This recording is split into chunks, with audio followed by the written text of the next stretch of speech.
none on my home planet. That's what we do. We make the moons and make the dreams, stitch seams in the space-time continuum. I'm a direct descendant of Technoth, the coyote boom. I can hold these secrets in the palm of my hand. Protecting them is the only thing I understand.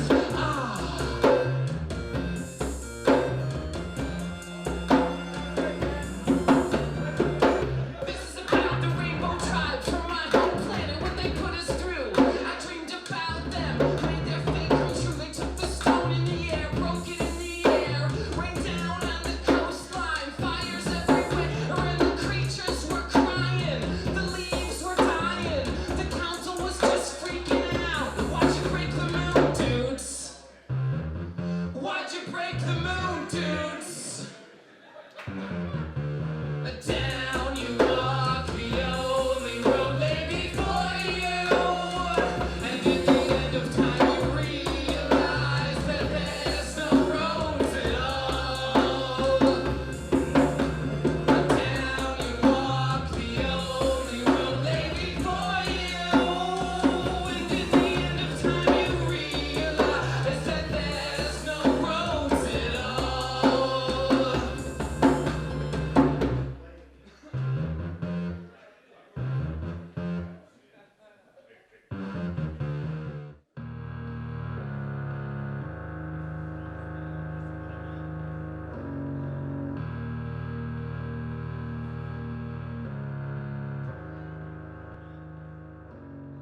I'm the Tree King of Ma.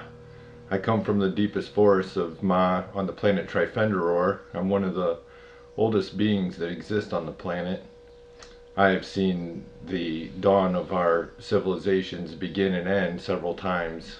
I am the protector of the invisible deer.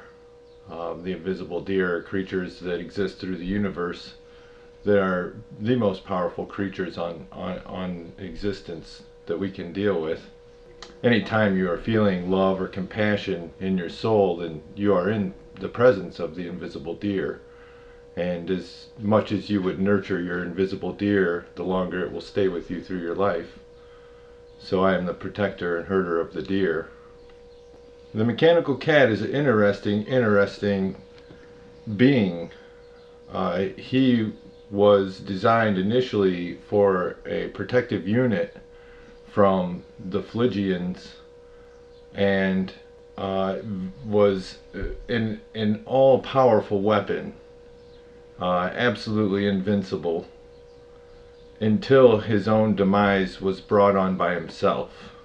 He realized, after I resurrected him through the use of organics, that the soul within him now would keep him from pushing limits beyond where they should be.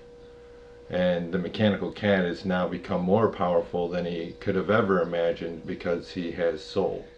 It's a long story, really, but I mean, essentially, this is sort of this sacred spot. You know, it's been used for centuries, really. I know that Tim, the person who has started the Hump Day, or he doesn't really start it, he continued a long-standing tradition.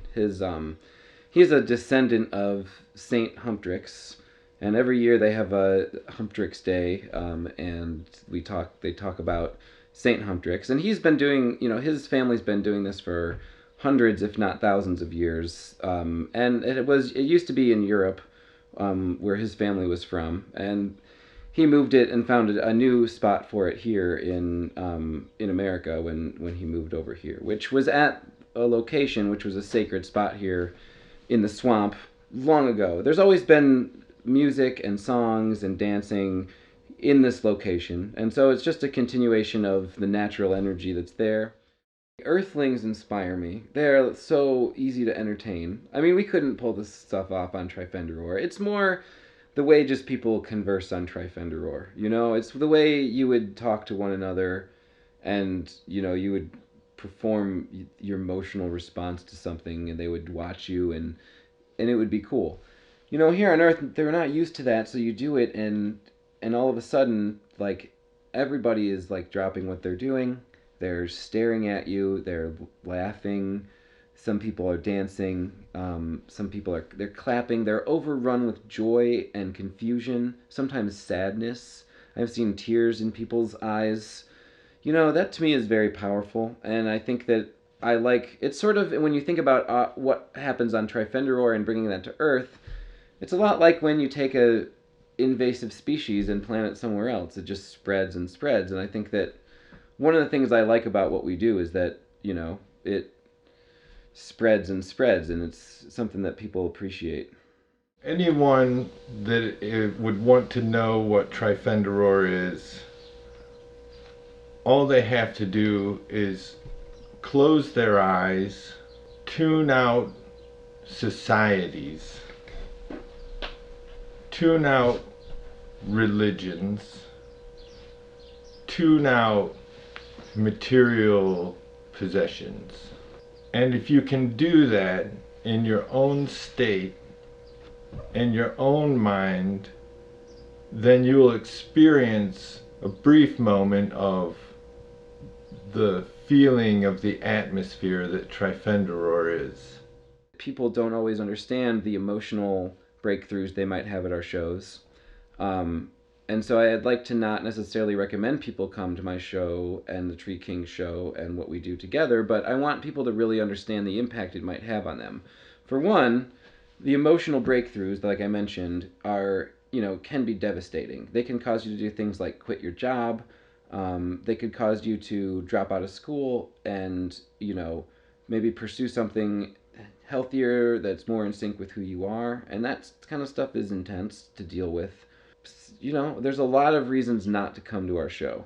There's hundreds of reasons not to come to our show. Thousands of reasons not to come to our show. So don't come to our show. Because it's dangerous. It's, scary, emotionally hardcore to deal with. Whatever, Just stay home. Pole shift, take my hand, watch the Loch Ness monster disappear under the wake. Try and you talk about the ways and the means of the universe. Watch the flying saucers disappear behind the clouds. Lobster hand grabbed my hand, and I shook his hand when we were standing in the middle of the spaceship control room. Push the button, talk to the operator. You can't watch the sunset in outer space. Just to practice here, everybody. Make sure you put on your space belts. Very good. We installed a new switch for the oxygen supply. We don't have the actual masks yet. Maybe next week, but that works now. So we're all good to go there. I would like to talk about this one thing really quick that's super duper important, and it's about the ditch critter. People have a misunderstanding of the ditch critter around here. I know that it eats dogs and pigs and livestock, and it looks weird. It's a creature right here in the ditches of the Great Black Swamp. But it's not gonna hurt you. It may be your kids, and small things, but just be around them if you're by ditches. And a lot of people have asked us, can you take care of ditch critter once and for all, if you know what I mean? And no, we're not gonna do that if you know what I mean.